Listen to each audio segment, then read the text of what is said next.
teacher. Chalk in hand, he's on a mission, shaping dreams with precision.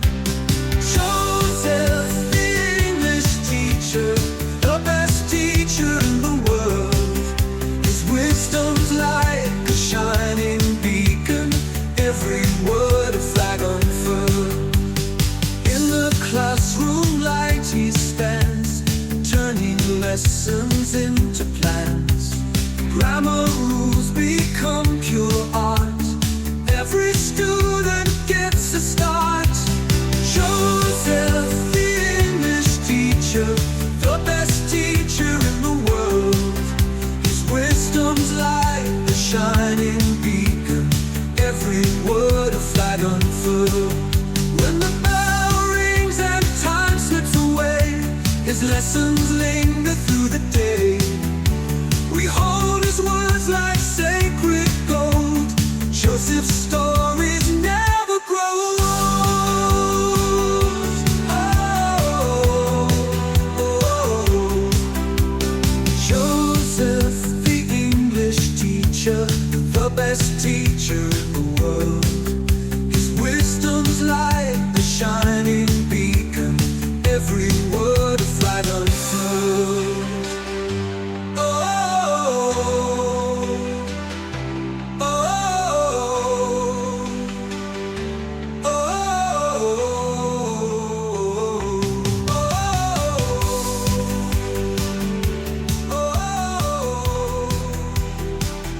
Hi everyone, welcome again to another Teacher Joseph podcast. Well, the story of today is all about these two young men who were proclaimed as saints yesterday by the Catholic Church.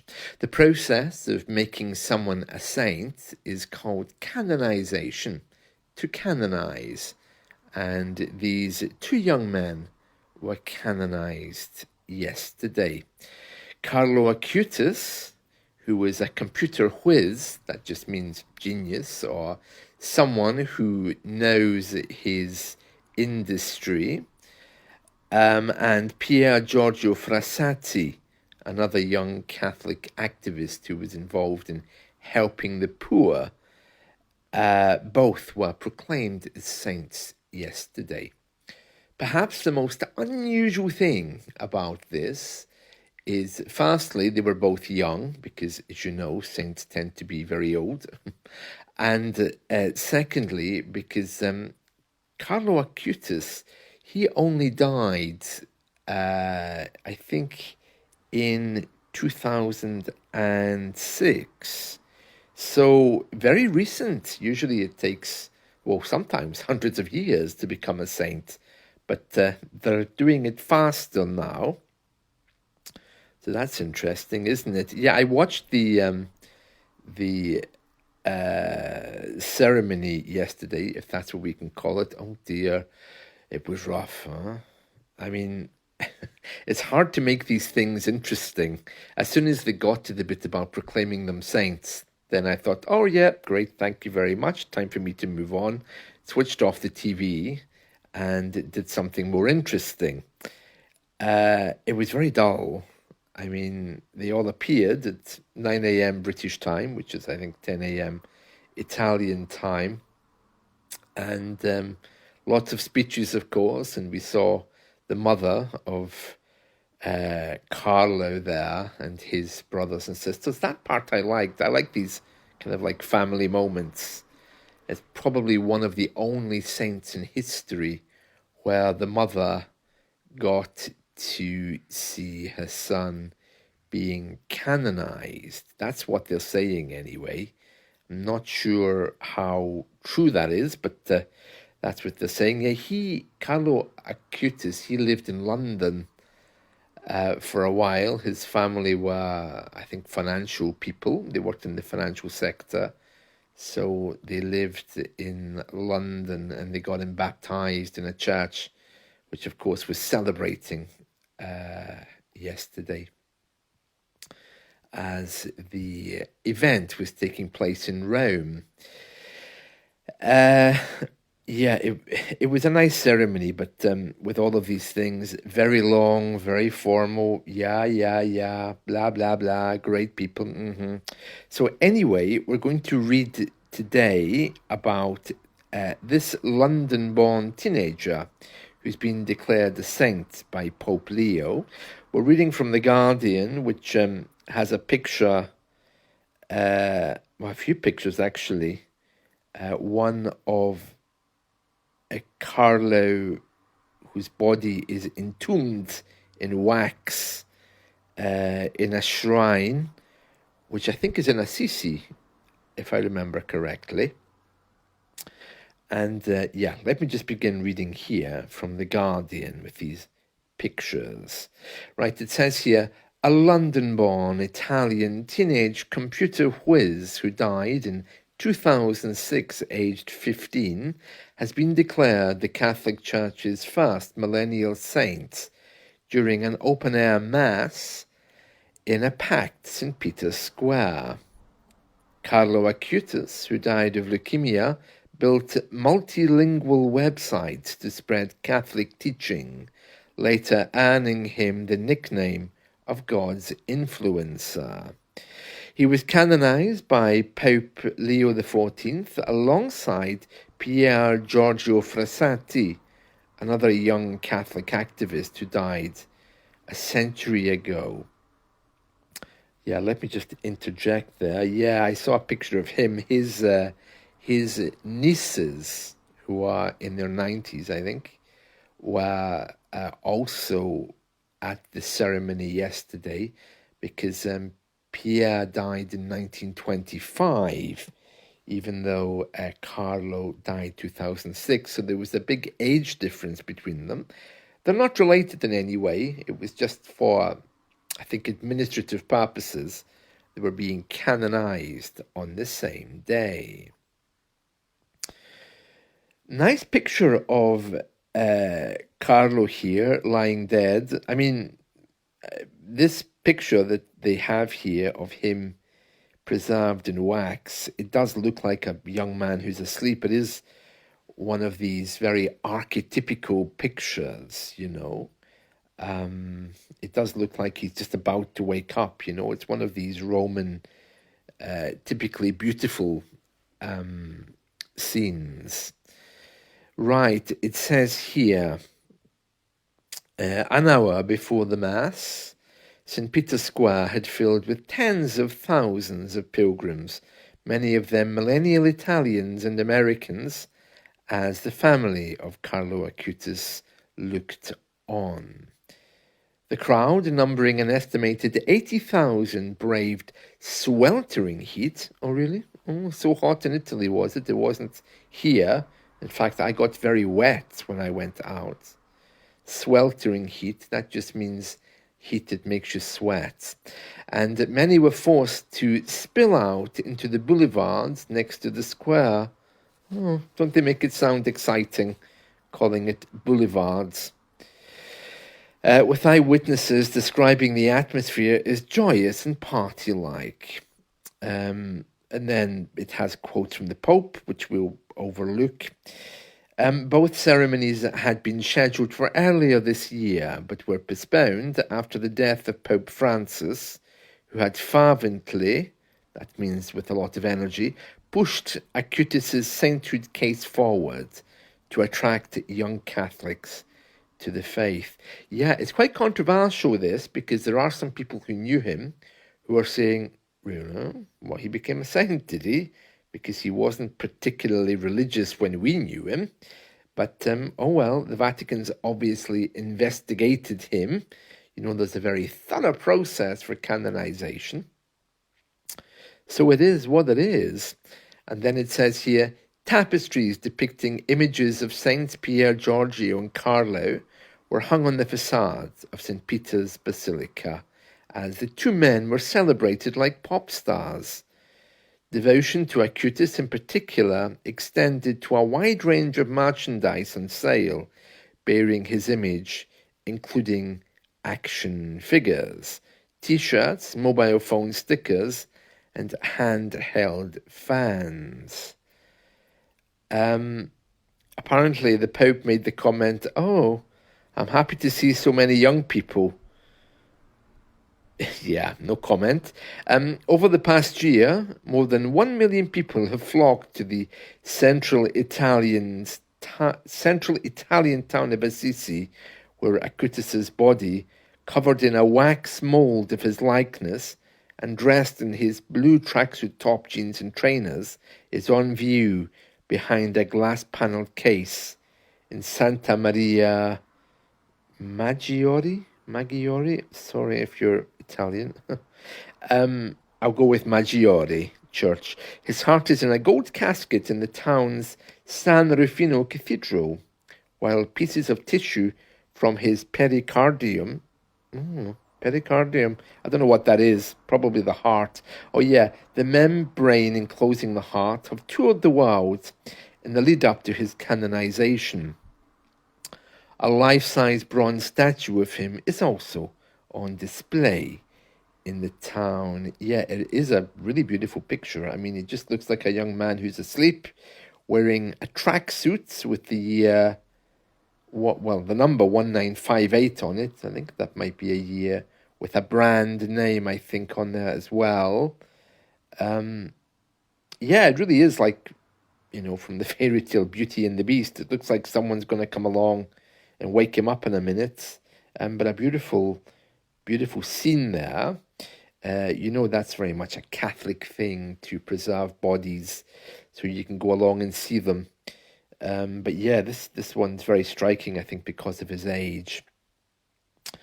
Of course, because Pier Giorgio Frassati died in 1925, there's nothing, I think, that could be preserved of his body, but his, I don't know where his body is. It might tell us in this article somewhere, but no doubt he has a place where people go to visit his tomb as well. Okay, so we'll just move on. It says here, his mother, Antonio Salzano, has also travelled across the globe, delivering speeches to Catholic communities about the life of her son. Salzano told The Guardian the family was not particularly religious, but her son showed a deep devotion to the Catholic faith from a young age. He would go to Mass and do the rosary each day, she said, adding he was a child who could not be indifferent to sorrow. We lived in the centre of Milan in a building surrounded by beggars. He wanted to help them, speak to them, bring them food and blankets. Acutis, this is Carlo Acutis, the new saint, Saint Carlo Acutis, was born on 3rd of May 1991 in London to a wealthy Catholic family. They moved back to Milan soon after he was born. He was interested in computer science and devoured college-level books on programming, even as a youngster. A skillful coder, his whiz-kid reputation started to grow when he created websites for Catholic organizations, and he died of leukemia. Yeah, actually, it's interesting, I went to school with a young gal who died of leukemia. She died when we were 5 years old. Tragic story. I mean, I remember walking home with her. We were kind of like best friends. Even at that age, we both hated everyone. But anyway, I remember walking home with her from school, as we did most days. And she got slower and slower until it got to the point that she couldn't really walk. And she kept asking people to wait for her because she was getting so slow. She told her parents, and they didn't believe her. And she lived in the next house from me. And I can still hear her crying with pain. It's a horrible, horrible time. And her parents didn't believe her and refused to take her to a doctor. And things got so bad, they eventually got a doctor in, and it was too late. She died of leukemia at age 5. Strangely, just the other week was the anniversary of her death. I often go to visit her grave. I don't know why I do that, but it's just a little thing I do in August. I was going to say on August the 9th, which was the date of her death, but actually in August is the best way to say it, because I don't usually go on the exact date. Her name was Aileen, lovely woman, well, girl.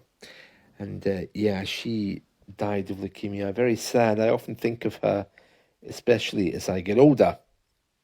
But anyway, as we say in the UK, we often refer to the diseases and we talk about how they take people.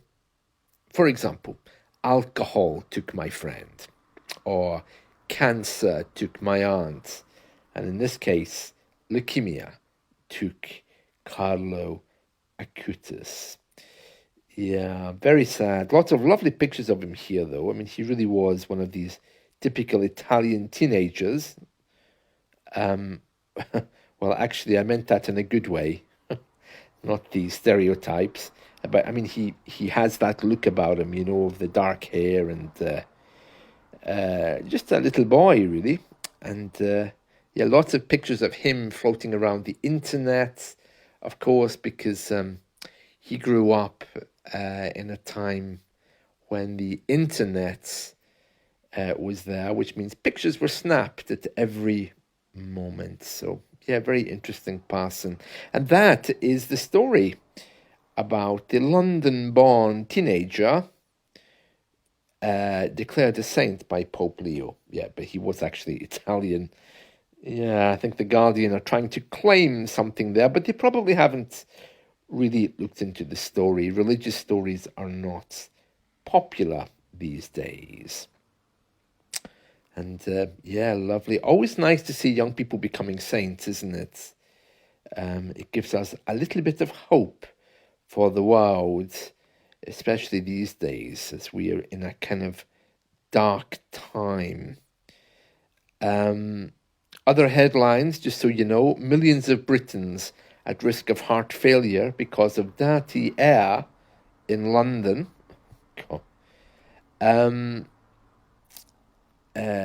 What else? England faces a threat of autumn flooding while the drought goes on. England faces a threat of autumn flooding while the drought goes on. Well, why are they worried about the drought if there's going to be flooding? A drought is when there's no water.